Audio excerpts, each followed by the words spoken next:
ফুটফুটে ননদ আর শাশুড়ি।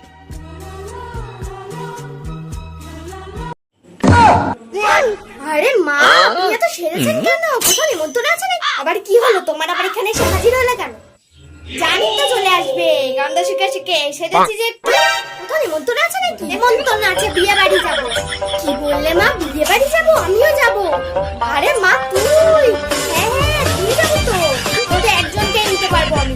আমি যাবো কিন্তু আমি আগে এসেছি। তুমি আগে এসেছো তো কি হয়েছে? ঝগড়া বাঁধিয়ে দিচ্ছ আমার সাথে? আমিই যাবো। আর আমার একটা শর্ত আছে, যে সব থেকে আগে রেডি হবে তাকে আমি নিয়ে যাবো। আচ্ছা মা, আমি সবার আগে রেডি হয়ে এক্ষুনি আসছি। আচ্ছা ঠিক আছে মা, আপনার শর্ত অনুযায়ী হবে। আমি এক্ষুনি 1 মিনিটের মধ্যে রেডি হয়ে চলে আসছি। যাও না যাও, আমি আমার মেয়েকেই নিয়ে যাবো, তোমাকে থোড়ি নিয়ে যাচ্ছি। কিছুক্ষণ পর ওমা রেডি আমার হয়ে গেছে, চলি তাড়াতাড়ি চল, তোর বৌদি এবার চলে আসবে এক্ষুনি। তাড়াতাড়ি চল, তাড়াতাড়ি চল, চল চল তাড়াতাড়ি, বৌদি এবার চলে আসবে। হ্যাঁ চল চল মা, আমি চলে এসেছি রেডি হয়ে। আমাকে একা ফেলে আবার চলে গেল না তো? তাই তো, আমাকে একা ফেলে চলে গেল। আমি তো 2 মিনিটের মধ্যে রেডি হয়ে আসলাম। দাঁড়াও, আজকে বাড়ি আসতে দুজনেরই হচ্ছে।